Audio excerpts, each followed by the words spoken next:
Muy buenos días, hermanos, ¿cómo están? Espero que sigan gozosos en las cosas de Dios. Reciban un saludo lleno de amor, de esperanza y hermandad de nuestra parte.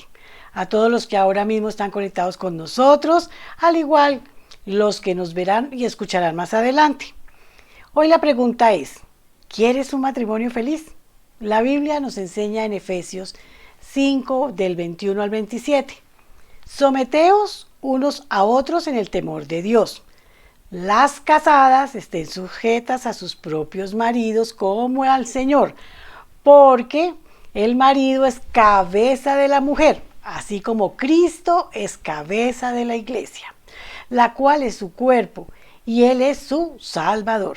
Así que como la iglesia está sujeta a Cristo, así también las casadas lo estén a sus maridos en todo. Maridos, amad a vuestras mujeres, así como Cristo amó a la iglesia y se entregó a sí mismo por ella, para santificarla, habiéndola purificado en el lavamiento del agua por la palabra, a fin de presentársela a sí mismo una iglesia gloriosa, que no tuviese mancha, ni arruga, ni cosa semejante, sino que fuese santa y sin mancha. Cuando el apóstol Pablo escribió esta carta a los cristianos de Efeso, tanto la comunidad judía como la griega se encontraban llenas de una gran corrupción. El matrimonio había perdido todo valor. ¿Algo les parece el día de hoy? La vida familiar estaba en ruinas. Para los judíos la mujer no tenía ningún valor. Era prácticamente un objeto que no tenía derecho ni siquiera a protestar. Entre los griegos abundaba la prostitución, la infidelidad y el adulterio eran muy comunes en ellos. Es decir, el hogar y la vida familiar se encontraban en un estado verdaderamente deprimente. Y en medio de esa situación que Pablo, inspirado por el Espíritu Santo, expone dos puntos dirigidos al matrimonio que aún en nuestros tiempos tienen un valor extraordinario. Las mujeres deben estar sujetas a sus maridos como al Señor. ¿Por qué? Porque el marido es cabeza, así como Cristo es cabeza de la iglesia. Al igual que en toda entidad o institución, en el matrimonio debe haber una cabeza, es decir, un líder a quien seguir. Dios ha establecido que este líder sea el hombre, lo cual indicó claramente cuando lo creó primero y después nos creó a nosotras. Y al igual que a la iglesia, debemos someternos al liderazgo de Cristo, que es la cabeza de la iglesia. La mujer debe someterse a su marido. Los maridos deben amar a sus mujeres como el Señor amó a la iglesia. Cristo amó a la iglesia y se dio a sí mismo por ella. El Señor no amó a la iglesia para que la iglesia hiciera algo por Él, sino para Él servir a la iglesia al punto de entregar su vida en la cruz del Calvario. De esta manera, el marido debe amar a su esposa. El esposo debe estar siempre dispuesto a sacrificarse por su esposa. No debe el hombre mirar a su esposa como una especie de empleada, porque la palabra es muy fea, como dice la palabra en la Biblia, sirvienta, permanente, sino como a alguien a quien honrar y amar.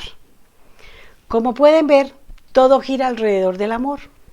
Es de esta manera que la palabra exhorta a los esposos a estar sujetas a sus maridos y a las mujeres a estar sujetas a sus maridos, tal como deben estar sujetas a Cristo por medio de un amor verdadero e incondicional. De la misma manera, el marido debe entregarse a su esposa con el mismo amor con que Jesús entregó por nosotros. Y así como el Señor nos invita a unirnos a Él, enyugados como los dos bueyes que alan de un aro de una carreta, como dice Mateo 11, 28, 30, deben unirse el marido y la mujer. Cuentan de un muchacho que todos los días iba a la escuela llevando a su hermanito en hombros, al más pequeño, el cual era inválido. Un hombre que lo había estado observando por un tiempo, en una ocasión se detuvo y le preguntó: ¿para dónde vas tú, muchacho? Contestó: para la escuela. ¿Y tú vas todos los días a la escuela cargando a este niño? Sí, señor, le contestó. Te compadezco, debe ser una carga muy pesada para ti, le dijo el hombre. Y el muchacho le contestó, no es una carga, Señor, es mi hermanito. No es mi carga mi esposo, él es mi esposo, mi compañero. No puede ser carga. La iglesia no puede ser carga. El amor que este muchacho sentía por su hermanito no permitía que él lo considerara una carga. Para muchos, el matrimonio es una pesada carga que por regla general termina en el divorcio. Pero a través del amor de Cristo deja de ser una carga para convertirse en un remanso de paz. Para ello es necesario depender plenamente de Dios. No puede haber paz en una persona si no mantiene una buena relación con su Padre Celestial. No puede haber una esposa sujeta a su marido sin antes estar sujeta a Cristo y que su marido también esté sujeto a Cristo. No puede un marido amar verdaderamente a su mujer sin antes sentir el amor de Cristo en su vida. Ya seas una persona casada o que piensas casarte algún día, haz tuya esta enseñanza y aplícala en tu vida. Es muy importante sujetarse. Cuando uno aprende a sujetarse a Cristo, no le cuesta sujetarse al esposo. Y al esposo no le cuesta amar a su esposa porque él está sujeto a Cristo. Y así es en todo. Cuando somos autoridad en la iglesia y la gente no les es difícil sujetarse cuando realmente son obedientes y aman de verdad al Señor y saben cuál es el orden. Entonces tenemos que amar a Cristo, sujetarnos a Cristo para poder empezar a hacer las cosas como deben ser. Por eso yo en esta mañana, Padre Celestial, te ruego que me ayudes a desarrollar tu paz y tu amor para que yo pueda compartirlo en mi hogar. Y tu nombre sea cada día glorificado por medio de nuestra entrega y nuestra dependencia a ti, Señor. Yo te lo pido en el nombre del Padre, del nombre de Jesús. Amén, amén y amén. Los dejo en compañía de nuestro amado Pastor John Jairo. Muchas gracias. Muchas gracias, señorita. Gracias. Muy buenos días a todos. Espero que se encuentren bien. Aunque sé que los tiempos son difíciles, pero el Señor nunca nos mintió sobre los tiempos. Tal vez nosotros creemos otra cosa. Así que los saludo esperando que las cosas, al menos alrededor suyo, no parezcan tan difíciles como son y confiando plenamente en que el Señor nunca nos va a abandonar. Por más de que las situaciones se vean feas, oscuras, malas alrededor nuestro. El domingo pasado empezamos una serie que pensé que iba a ser un poco más corta, es un poquito más larga y simplemente estamos hablando de algo muy, muy, muy importante que es la verdad contra la mentira, la religión verdadera contra la religión falsa, que es básicamente lo mismo, el autoengaño y el engaño en el que nos dejamos meter por parte de Satanás, que es el padre de la mentira y que es la verdad. Así que hoy continúo con esto, con esta enseñanza y les anticipo, el otro domingo voy a terminarla, si Dios lo permite, con el favor de Dios. Vamos a terminarla. Yo espero, mi hermano, el objetivo de todas estas enseñanzas, ¿cuál es? Es que sencillamente, o sea, ojalá usted no se acostumbre a verme todos los domingos como porque esa es la hora en que usted tiene que disponer para ver al pastor y oír lo que tiene que decir, sino que esa palabra que el Señor nos da a usted mismo, que yo les estoy transmitiendo, usted mismo la confronte, usted mismo analice y piense en ella y vaya la coteje con la Biblia y le pida a Dios sabiduría, que yo sé que le va a dar mucho más de lo que yo le puedo enseñar. ¿Y con qué sentido? Pues es que la Biblia tiene ese objeto, no tiene otro objeto, la Biblia es la palabra de Dios expresa para que nosotros aprendamos a vivir aquí en la tierra, en este mundo, ¿sí? Mientras somos llamados a su presencia, de una manera que podamos gozar en la fe de esa certeza de que Él está en nosotros, de que nosotros estamos en Él, somos uno con el Padre y que nuestras vidas están en control. No quiere decir que no vayamos a de pronto atravesar situaciones difíciles, eso no lo quiere, la Biblia nunca enseña eso. Amén. Y por eso es que mucha gente está engañada. Entonces, vamos a orar, por favor, le pido en este momento y mientras estamos orando, que usted se aísle completamente. Si está acompañado, pues por favor concéntrense, es una horita yo creo, para recibir este mensaje y que el mensaje se haga vida. Señor, gracias una vez más por tu palabra, gracias por el privilegio de estar aquí enfrente, Señor, de mis hermanos, de las personas que nos verán más adelante. Gracias por permitirme traer estas enseñanzas, Señor, que sé, acepto, reconozco que vienen de ti, no son propias mías. Gracias por darnos esa sabiduría, por darnos la capacidad para comprenderlo. Gracias por la compañía que nos has asegurado con el Espíritu Santo, Señor. Oramos hoy por aquellos que están atravesando situaciones difíciles, Señor, que en medio de toda esta dificultad ellos puedan ver tu rostro, que puedan saber que tú estás allí con ellos, que tú eres, Señor, el que todo lo puede, todo lo sabe, Señor, y que ahora eres nuestro Padre. En el nombre de Cristo Jesús. Amén. Amén. La enseñanza de hoy tiene por título una relación que no tienen. Y ya lo vamos a entender, ¿sí? Pues me imagino que el título les dice algo. Y me estoy refiriendo a la gente que puede estar engañada y que puede estar engañándose a sí misma cuando creen lo que quieren creer, cuando aprueban lo que se les enseña sin acudir a la fuente verdadera y que quieren vivir una vida como la enseña el Señor sin poder, porque han creído en el engaño, en el error que es propiciado por Satanás y por supuesto no tienen el Espíritu Santo. Y aún algunas que tienen el Espíritu Santo como que lo apagan, como que lo anulan y se concentran en su capacidad, en su manera de hacer las cosas, tienen una relación que ellos dicen esto es muy personal y sí, la relación con Dios es muy personal, pero no es al criterio de los hombres, sino al criterio de Dios. Es bajo la sabiduría de Dios y no bajo la sabiduría nuestra, que bien es cierto, nosotros ya sabemos hasta dónde nos ha traído. ¿Saben? Si bien es cierto, el Señor dice en su palabra que en los últimos tiempos, en los últimos de los últimos tiempos va a avanzar la ciencia y lo estamos viendo, no estamos avanzando en sabiduría, es diferente. Cómo aplicar la sabiduría a la inteligencia, porque usamos la inteligencia para autodestruirnos. Entonces espero que no se hayan perdido la enseñanza del domingo pasado sobre que se tenía por título Palabras vacías, corazón vacío. Allí pudimos iniciar un estudio detallado sobre el Sermón del Monte. Bueno, detallado es como alardear mucho, pero sí quise hacer notar ciertas cosas del Sermón del Monte, este gran sermón, que fue la primera gran enseñanza que Jesús dio a todos, y encontramos allí en los capítulos 5, 6 y 7 de Mateo un contraste entre lo que es verdad de Dios para los hombres, con la cual nosotros podemos vivir con paz y esperanza en medio de este mundo de aflicción, y la mentira de la falsa creencia, cualquiera sea su nombre, porque no tiene necesariamente un título, un rótulo.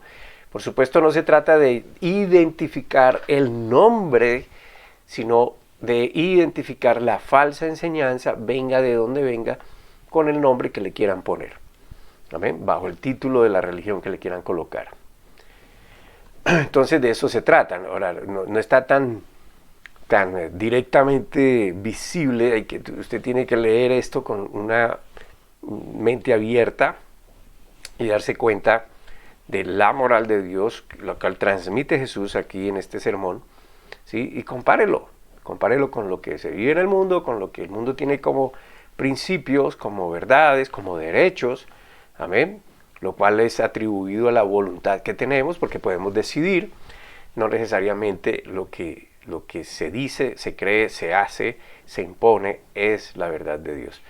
Entonces, siguiendo con este tema, podemos darnos cuenta de la razón por la cual el Señor desenmascaró la realidad espiritual de unas personas que usaban su nombre para enseñar lo que ellos querían, tratando de impresionar seguramente y de llamar la atención de la gente que también tenían una gran necesidad de creer en algo, de sentirse en paz con un ser supremo, porque todos tenemos esa necesidad.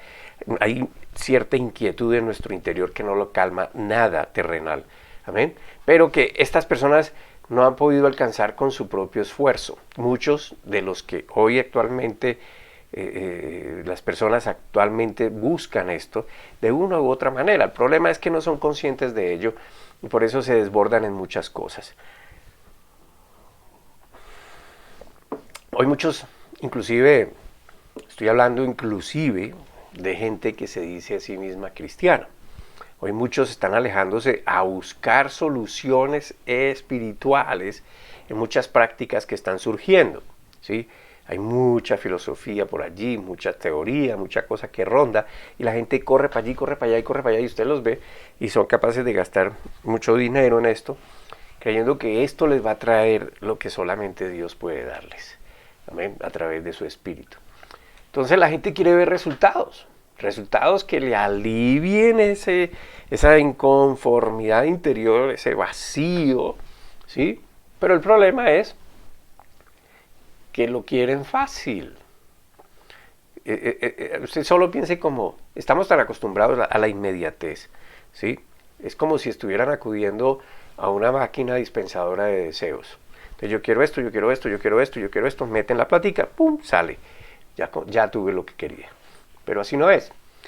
Y aún hay personas que se autodenominan cristianas, que están yéndose tras el resultado, sea como sea. Y están desplazando cualquier interés en lo que enseña la Biblia. Se han decepcionado inclusive de la palabra de Dios porque necesitan estar en un lugar siguiendo las mismas prácticas religiosas sin entender qué es la renovación de precisamente esas costumbres, de qué debo yo cambiar aquí en mi mente, qué debo dejar allá atrás que no me trae nada, que no me aporta nada, simplemente es una tradición, son costumbres, son culturas, esas prácticas religiosas que a veces nosotros incurrimos, aún los cristianos, y eso es sagrado que se debe hacer así, así, así, así, y no son capaces de adaptarse a los cambios. Muchos, por ejemplo, no se congregan virtualmente porque les hace falta congregarse presencialmente. Bueno, el Señor nos mandó a congregarnos, nunca nos dijo de qué manera, ¿sí? Pues aquí en el primer siglo obviamente no había nada de lo que tenemos hoy.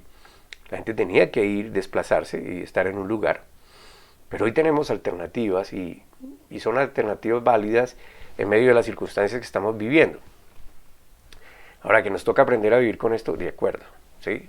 Y por eso, pues, después de ver que esto sigue siendo pico para arriba, pico para abajo, pico para arriba, una variable muy impresionante, pues nosotros tenemos que también aprender a vivir con esto, a ser juiciosos, a cuidarnos y, en fin, de todos modos estamos bajo la mano de Dios. Pronto estaremos abriendo nuestra congregación física. Muy bien, entonces cada año, inclusive yo he sido parte de transmitir esas advertencias. Algunos que tienen buena memoria lo recordarán en nuestra congregación.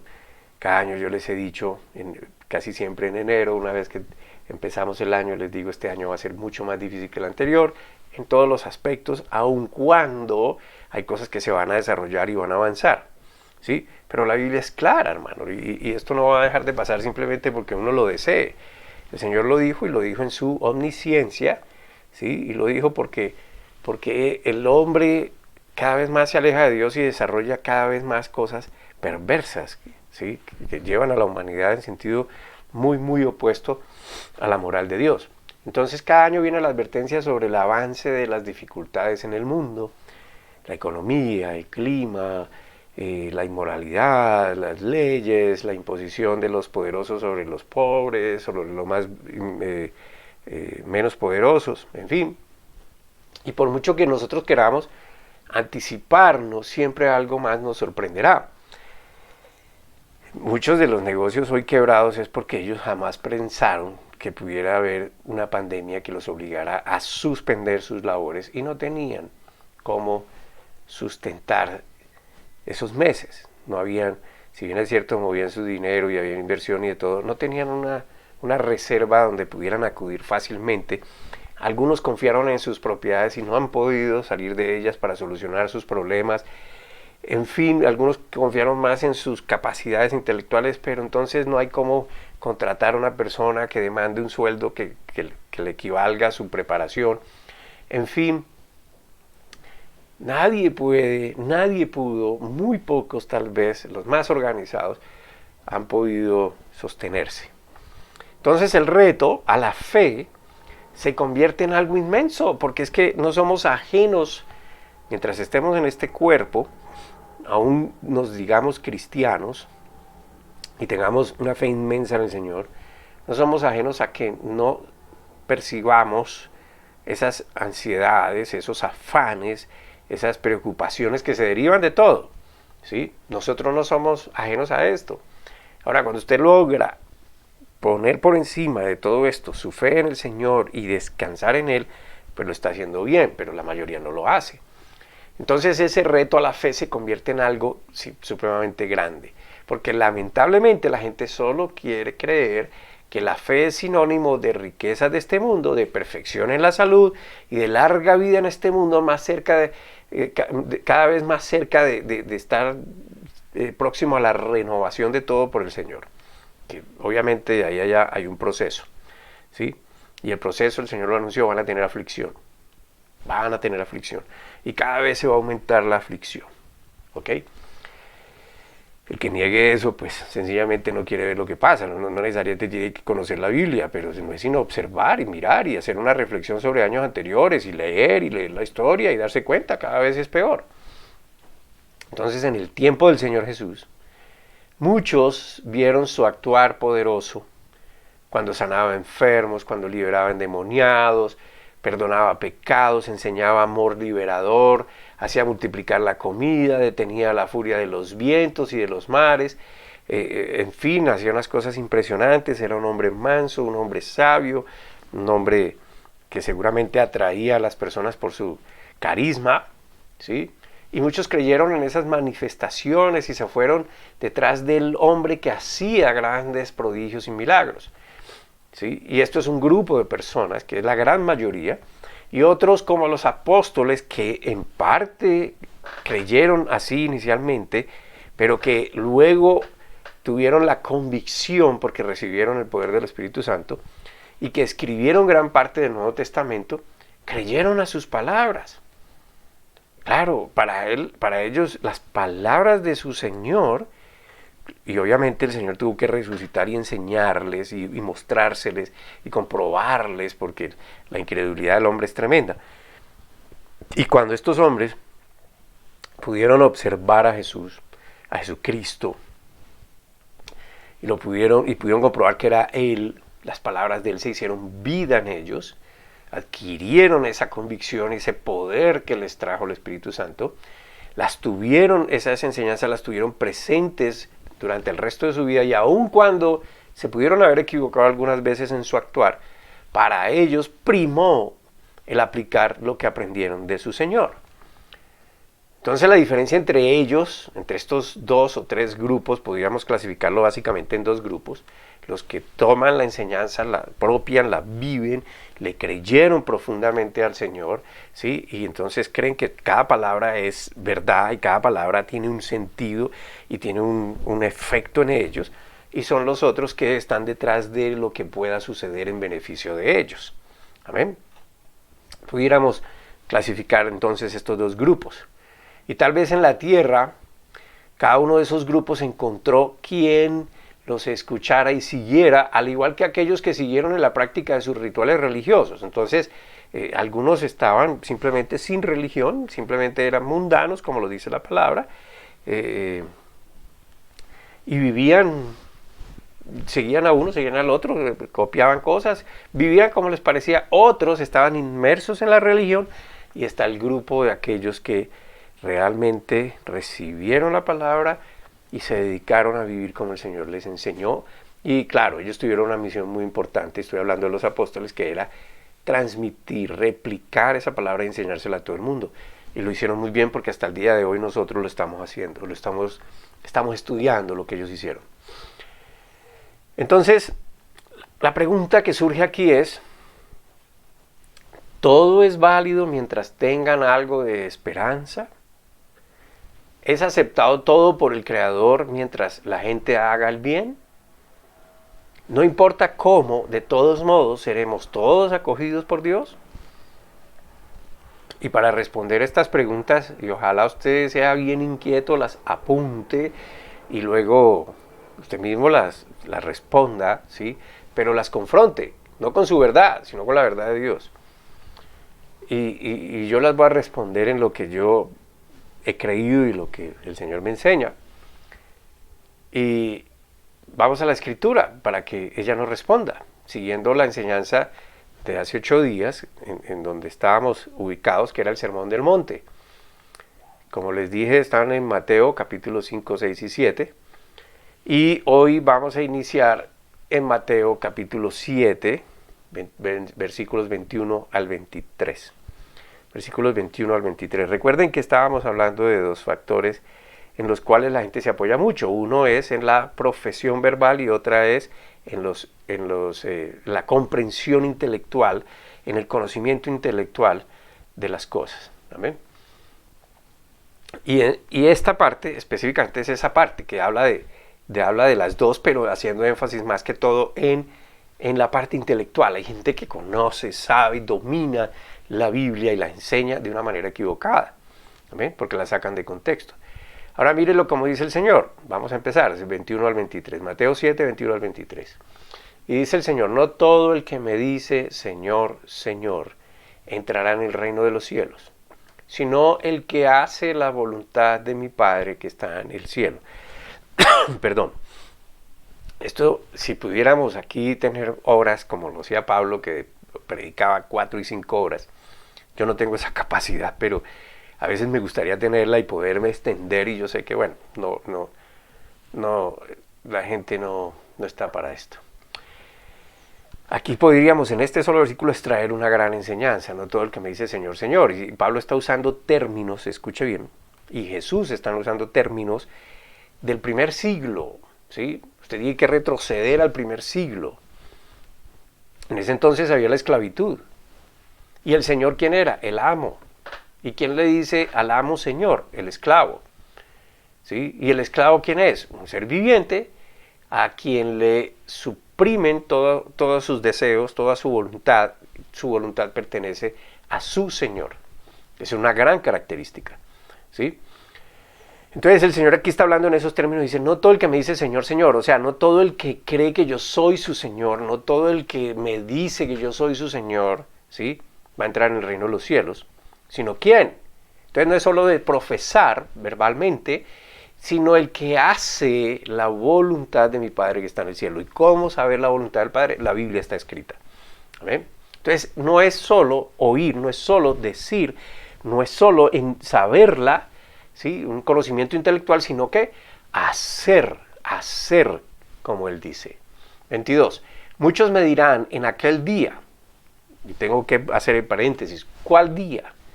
Cuando la Biblia habla en estos términos, en el día final, aquel día, el día de la última, del sonido de la trompeta, etcétera, no podemos como simplemente coger cualquier día. Aquí se está refiriendo al último día, al día del Señor, al día donde Jesucristo va a venir por su iglesia, ¿sí? Los que están en la tierra, o estemos en la tierra, sea levantada la iglesia, todo el que crea en Él y haga como Él dice, ¿amén? Y es cuando va a venir a poner a todas las cosas en orden, y estos para la izquierda y estos para la derecha, y va a poner todo, y va a ser renovado la tierra y los cielos y todas las cosas. Y en ese día todo el mundo va a estar parado enfrente del altar, ¿amén? Muchos me dirán en aquel día, escuche bien, esto es plena conciencia, porque hay gente que cree que la vida se acaba cuando el cuerpo se acaba, y no es así. En ese día tendremos conciencia, podremos hablar, podremos oír, podremos ver, estamos en plena conciencia, el alma está viva. Dirán: Señor, Señor, ¿acaso no profetizamos en tu nombre y en tu nombre expulsamos demonios e hicimos muchos milagros?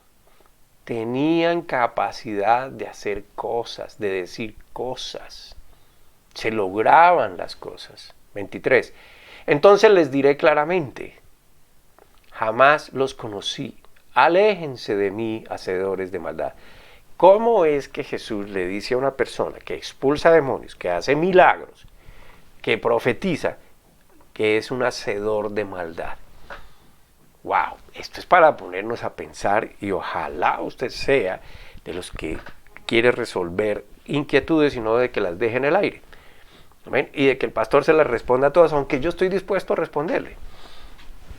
Pero sería bueno que usted aplique la sabiduría. El Señor dijo, si a alguien le falta es falto de sabiduría, pídamela que yo se la voy a dar. Pero la gente no cree en eso porque se miran. Entonces, en fin. Entonces, aquí hay algo muy impresionante, hermano. Que yo quiero que, sobre todas las cosas, pues porque todo lo que se habla aquí, si lo entramos a analizar una por una, son bien impresionantes. Pero quiero resaltar algo. Y ahí hay una palabra que dice muchos. Muchos estarán ante el trono de Jesucristo.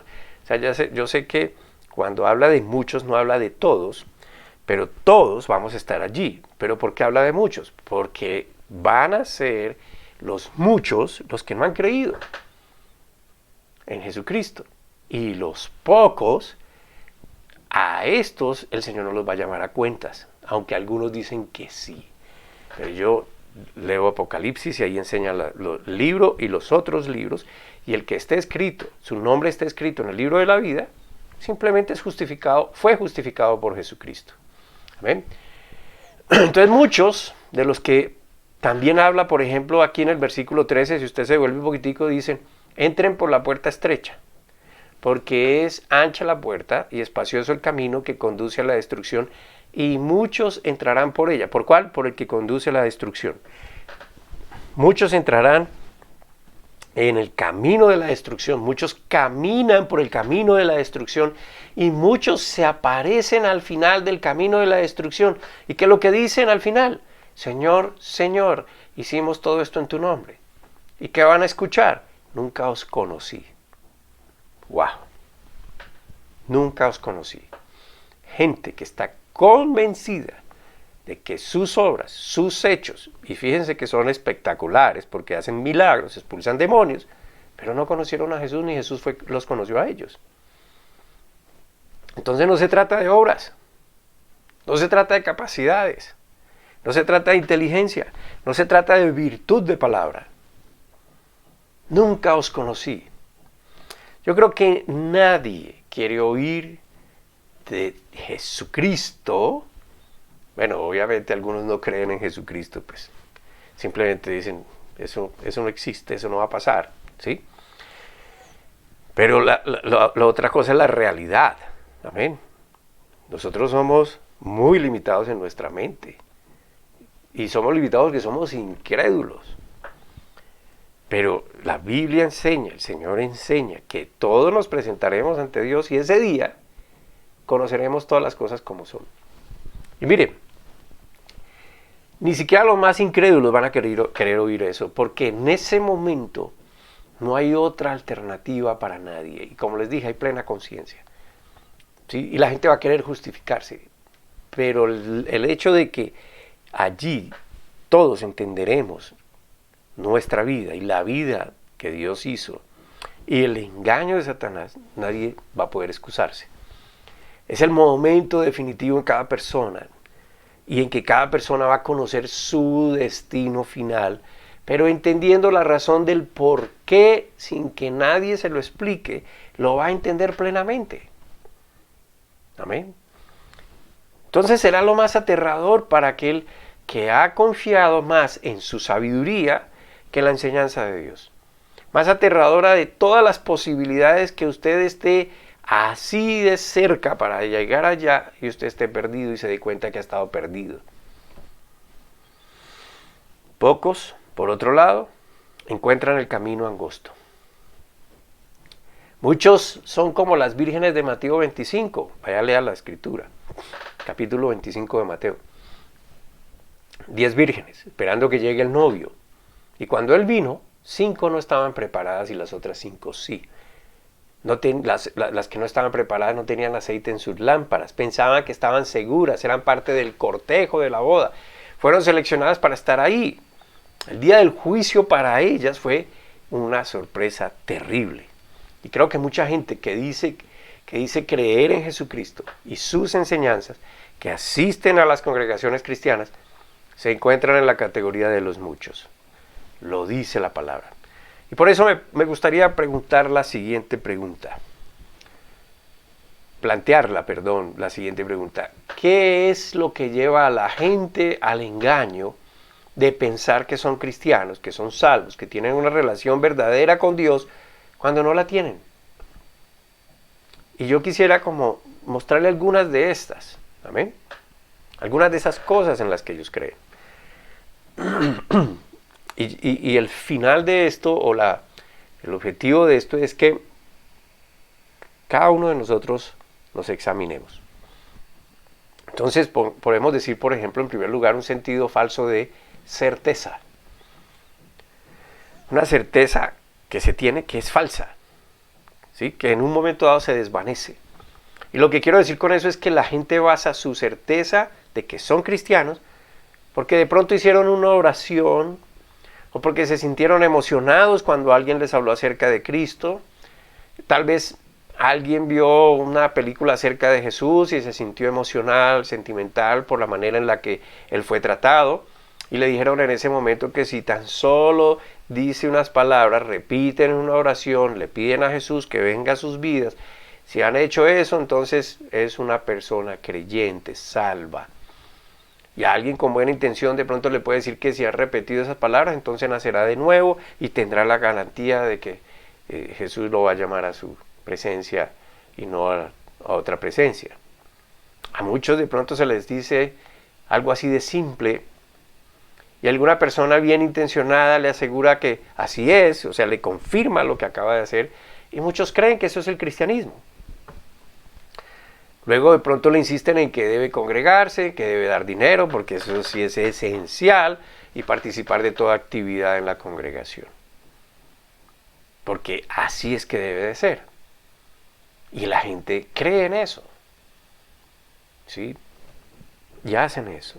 ¿Está mal hacer eso? No, no está mal. Pero esa no es la verdadera razón. Esa no es la verdadera razón. La salvación no se basa en una fórmula, no está basada en una oración, incluso ni siquiera está basada en un credo, no está ni siquiera basado en una teología precisa. Usted puede decir todas las cosas correctas, pero estar perdido para siempre. Y esa es una certeza en algo falso. ¿Sí? En segundo lugar, la gente es llevada como a ese sentido falso de seguridad mediante una ausencia de evaluación personal. Porque el Señor nos dio una ordenanza en la iglesia, hermanos. Y la intención de esto es que usted lo haga. Y esta ordenanza a veces se toma muy ligeramente y debería ejercitarse aún en cada hogar, no necesariamente en las congregaciones y de la cena del Señor. La cena del Señor. El apóstol Pablo, y él lo hizo y él nos enseñó. Y Pablo lo enseñó también, nos dice que cuando nos congregamos como iglesia y venimos a la mesa del Señor, ¿sí? Dice que debemos examinarnos a nosotros mismos. Ahora, la cena no consiste en un memorial, no es tan solo un recordatorio, no es recordar la muerte de Cristo, el cuerpo y la sangre y por qué sufrió tanto y nada. También es ver hacia adentro de nosotros, a nuestros propios corazones, para realizar una evaluación honesta de nuestra condición, de qué es lo que realmente creemos, de qué es lo que realmente estamos esperando, ¿sí? ¿En dónde está puesta nuestra seguridad? ¿Qué es lo que anhelamos de Dios? ¿Sí? ¿En qué sentido es que estamos orientando nuestra fe? Y no hacer eso, dice la Biblia, es comer y beber de una manera indigna. En la segunda carta a los Corintios, en el capítulo 13, versículo 5, Pablo enseña, póngase a pensar en su manera, estoy leyéndolo en una traducción, lenguaje sencillo. Dice, póngase a pensar en su manera de vivir y vean si de verdad siguen confiando en Cristo. Hagan la prueba. Y si la pasan, es porque Él vive en ustedes. Pero si no confían en Cristo de verdad, es porque Él no está en ustedes. ¿Qué es confiar en Cristo? ¿Qué es confiar en Cristo de verdad? ¿Qué es hacer la prueba y pasarla? Esta es la clase de interrogantes que todos deberíamos hacernos. ¿Sí? ¿Cómo es mi manera de vivir? Estoy confiando en Cristo aun cuando todo se me derrumba. Estoy con mis esperanzas puestas en que voy a vivir una larga vida en esta tierra, aun cuando sé o entiendo que ese no es el propósito. Creo que esta es la vida, creo que no hay más vida. Creo que por ser cristiano no me puede pasar nada, no me debería pasar nada, no me debería faltar nada. En fin, esta es la clase de pruebas que hay que hacer. Y también lo dice en 1 Corintios 11, dice así, mira, lea el capítulo completo. Así que cada uno debe examinarse a sí mismo antes de comer el pan y beber la copa. No es que no la beba ni la coma, que debe examinarse.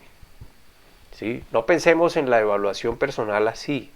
Tendemos de esta manera, nosotros tendemos a estar tan orientados a la gracia y no al señorío, que tendemos solo a creer que Dios nos ama tanto y el evangelio es tan gratuito y la gracia es tan abundante que lo único que tenemos que hacer es estirar la mano y decir que queremos y que quiero esto y que quiero lo otro y que eso ya es mío, y una vez que hemos hecho eso, entonces lo que estamos desarrollando es un sentido falso de certeza.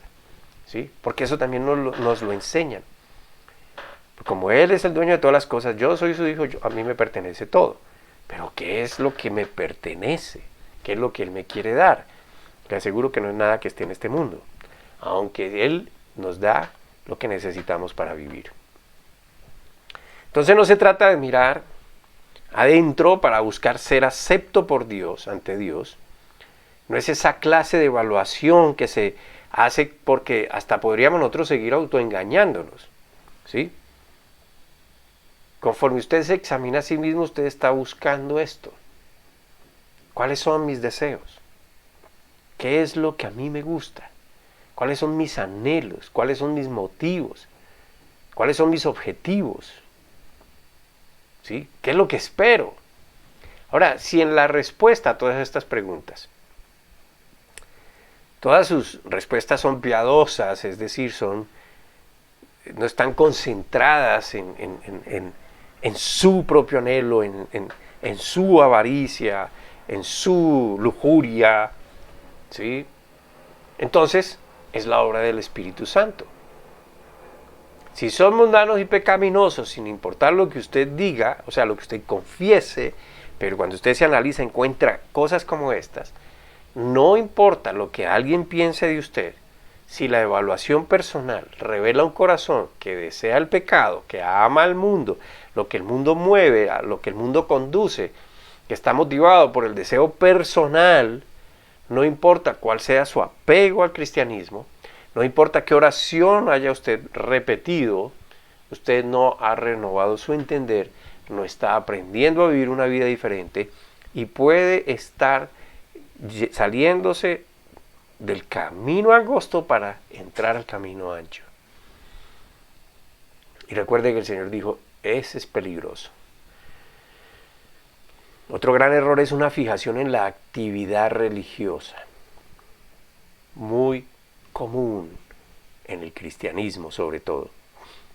Pues obviamente toda religión donde no se entiende lo que es el verdadero propósito de Dios, se entra básicamente en una fijación, en una actividad religiosa. Entonces la gente va a las congregaciones, a la iglesia, quizás van a un estudio bíblico, quizás incluso tienen de vez en cuando charlas acerca de las cosas de la Escritura, tal vez se apegan a cierto estándar ético que está asociado con la religión cristiana, lo cual es muy común. Aún el lenguaje que se aprende dentro de este ambiente se convierte en algo que ellos hacen. Tener una fijación en la iglesia, en la actividad religiosa, eso también es una buena manera de estar engañado. En otras palabras, si usted solo está o vive o se congrega por esas razones, no son puros sus deseos, no son puros sus objetivos. Amén. Y está engañándose a sí mismo o se está dejando atrapar en un engaño de Satanás. Porque el Señor no quiere prácticas religiosas, no quiere sacrificios, no quiere nada de nosotros que le podamos dar. Él lo que quiere es que le creamos y hagamos como Él dice. Otra razón puede ser lo que yo llamo un enfoque de buenas obras como contraprestación a lo malo que yo pueda hacer. Entonces la gente se engaña porque es bastante común para la gente asumir que sus buenas obras sobrepasan a sus obras malas. Es como el dicho el coloquial común que hay, que dicen rezando, pecando y rezando empatamos. Sí, otros solamente consideran que esa es la relación que Dios quiere o que Dios quiere que uno haga en esta tierra. Y mientras se haga, estoy bien y no necesito hacer otras cosas, no necesito congregarme, no necesito estudiar la Biblia, etcétera, etcétera. Entonces, está mal. Llegan a pensar algo así como su propia justicia, donde no se ven tan malos al final del día, y como en comparación con otros, viendo a otros lo que hacen. Otra cosa que creo que lleva a la gente a este engaño es pensar que son creyentes cuando no lo son. No es decir Señor, Señor. Y el error es la indiferencia a la Escritura.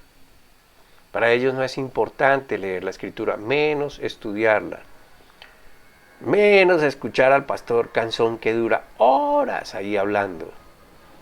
No están interesados en aprender la palabra de Dios, no tienen un apetito por la verdad divina.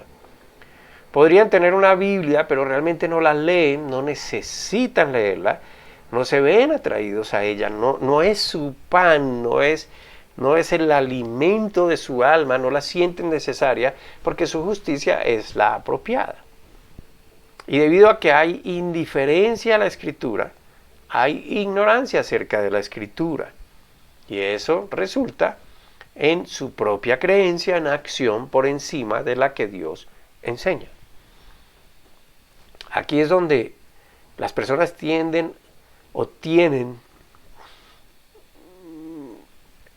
hay personas que dicen que son cristianos, que llegan entonces en su ignorancia de la Escritura, se basan en su criterio, se basan en los que ellos consideran que están bien,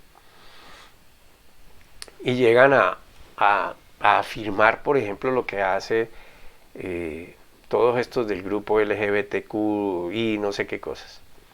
O no les gustan las iglesias que adoptan una postura en contra de eso, o están, por ejemplo, a favor del aborto, o lo que sea, y hay mil de excusas y mil de ideas para aprobar estas cosas. Y quizás están a favor del sexo antes del matrimonio, la fornicación en alguna forma, siempre y cuando se amen el uno al otro. Siguen alineados cada vez más a las corrientes del mundo, a las tradiciones y cultura del mundo, antes que sentirse conducidos por un libro escrito hace muchos siglos para un mundo totalmente diferente, del cual nosotros pues hemos evolucionado muchísimo. Entonces, ¿para qué leer eso si estamos en otras épocas? En fin, fíjense que descubrimos muchas cosas, ¿sí? De hecho, hay personas que se ofenden por algunas de las cosas que están en la Biblia, ¿sí? Y entonces, ¿qué hacen? Las rechazan, ellos escogen rechazarlas. Esto debe ser de aquellas mentes retrógradas, que es que no, se quedaron allá. ¿Y qué es lo que pasa en realidad? Se están engañando a sí mismos. Si alguien ignora la Escritura siendo cristiano, o dice ser cristiano, o si rechaza partes de la Escritura porque no le convienen o no le gustan, o si discute con la Escritura porque estamos en otro mundo, o la tuerce o la manipula, bien podría ser que esa persona no es cristiana en absoluto. Porque no le cree a Dios, empezando porque no cree que sea la palabra de Dios, que Dios le dio a los hombres, la sopló a los hombres, como hizo en el principio, para que los hombres la escribieran y nosotros hoy la estemos estudiando. Entonces la conclusión de toda esta enseñanza del Señor Jesús en el monte, en el sermón del monte, es que el que entra por la puerta estrecha, entonces es el que es acepto, se acoge como hijo de Él. Entonces la pregunta que cualquiera persona debería hacer es, ¿y qué es la puerta estrecha? Piense como en un torniquete, ¿sí? Usted va a entrar a la estación de Transmilenio y allá hay un torniquete. O sea, piense como una persona honesta, ¿no? Usted pasa por el torniquete, no por debajo ni por encima. ¿Qué puede pasar usted por el torniquete? Pasa usted solo. Le vuelvo y le digo, como una persona honesta. ¿Sí? No se puede entrar con equipaje, no se puede meter nada por el torniquete, cabe una sola persona. Y recordemos solamente cuando el Señor Jesús envió a sus discípulos, por ejemplo, de a dos, y les dijo que no llevaran absolutamente nada. Si usted quiere, lea la historia en Lucas 9, ¿sí? Bueno, le hace Lucas, pero en Lucas 9 ahí está. Y él les dijo, no lleven nada, no lleven manta, no lleven plata, no lleven pan, no lleven mudas, no lleven absolutamente nada. Y los envió. Y si usted se da cuenta, los envió, no les dijo que se quedaran para traer más gente. No llevaban nada, no les dijo que trajeran los tesoros del mundo. Les dijo que nada les faltaría. Ellos no necesitaron nada porque les estaba enseñando la dependencia absoluta del Padre. Él era la autoridad. Y él les estaba diciendo, tranquilos. Tampoco les pidió opinión sobre si les parecía o no. O si ellos entendían que era su autoridad o no. Él los mandó, ellos obedecieron. Amén, porque entendieron que era su autoridad, a él se debían. Entonces la gente puede llegar con una actitud de arrepentimiento, o sea, de anhelar un cambio en su vida, están en un estado de bancarrota espiritual, actitud de necesidad de ser bendecido, vienen mansos, vienen humildes, vienen quebrantados, confesando un estado donde es necesario alguien que los saque de allí porque el pecado lo agobia. Vienen en un acto de contrición, vienen sin equipaje, con las manos vacías ante el Señor. Y no es que solo quieren añadir a Jesús a su vida para que su vida sea más feliz, más completa y se les resuelva todos los problemas. No hay un insulto más grande que decir, Señor, Señor, y escuche los términos de autoridad, amén. Ya le expliqué lo del señorío y lo de la esclavitud. Señor, Señor se le dice a la autoridad, a quien yo obedezco, a quien yo honro, a quien yo respeto, ¿sí? No se le dice Señor, Señor de una manera apasionada y a la vez ser un hipócrita. ¿Qué me importa lo que diga mi Señor? No tengo en cuenta lo que me diga el Señor. Ay, que molesta. ¿Cómo molesta mi Señor? Pues no es así. Y eso es un gran insulto para el Señor. Ahora, la realidad es que la gente únicamente está en el camino angosto que lleva a la vida eterna, entrando por la puerta estrecha, dice la Escritura. Entonces la puerta estrecha no admite nada más sino la persona. La persona que quiere ir por ese camino, y escuche, es un camino, ¿sí? No es solamente pasar la puerta, es ir por ese camino. Y el Señor quiere eso. Es la actitud correcta que en un principio no está centrada en necesidades físicas o materiales. Mire que cuando una persona está agobiada por el pecado, está asediada por la ansiedad, por la depresión, por la angustia, por la falta de esperanza, por la incertidumbre, en fin, y viene el Señor y se humilla, Señor, perdóname, Señor, tú eres mi Señor. Esta es la actitud correcta. Aquí no está pensando en los tesoros del mundo, Señor, tráeme plata, oro, carros, casa, nada. Es una actitud correcta. Está centrada en una necesidad del interior, del alma, que se sabe vacía, que necesita algo más, que está divagando por doquier sin encontrar una puerta que cruzar, y es la actitud de aquel que reconoce que la vida es más de vivirla desde su interior que apegado a las cosas exteriores, porque no hay paz en su corazón, ¿sí? No hay una esperanza en su corazón. Esa actitud es la que hay que recordar siempre, hermanos, la que hay que mantener, porque una vez Cristo llena el espíritu humano y satisface la paz que el alma necesita, le da vida a esa alma, lo hace pleno, muchos después tienden a dejarse engañar. Amén. Entonces, dicen tener una relación que no existe. Una relación que no tienen.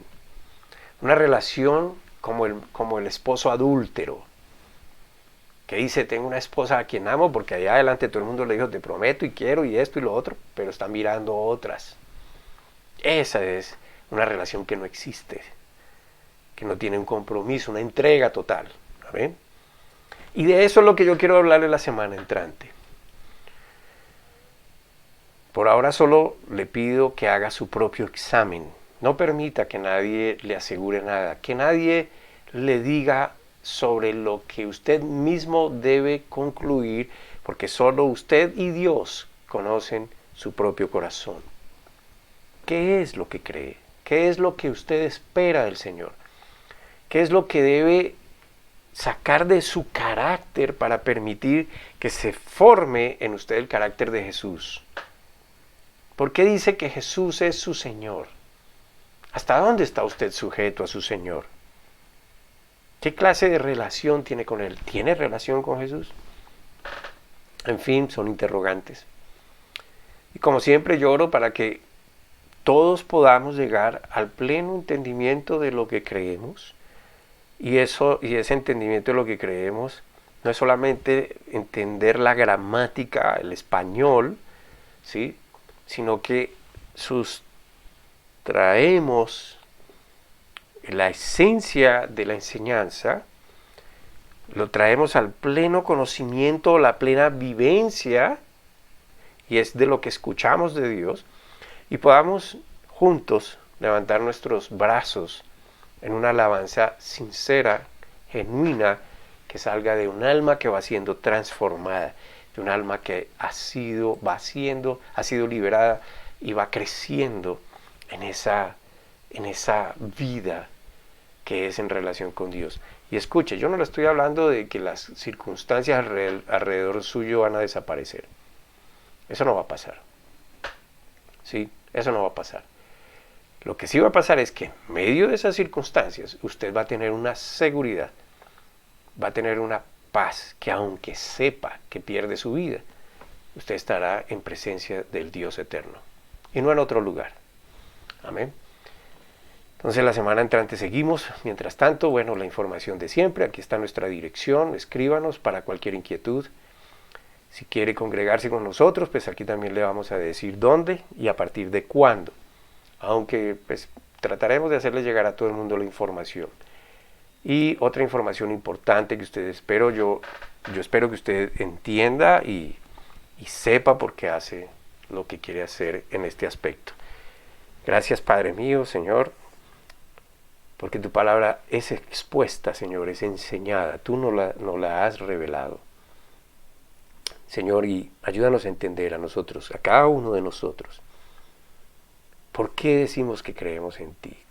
¿Qué es lo que esperamos? ¿Qué es lo que anhelamos tener? ¿A dónde queremos llegar? Padre, gracias Señor. En el nombre de Cristo Jesús, te bendecimos, te amamos, Señor. Amén.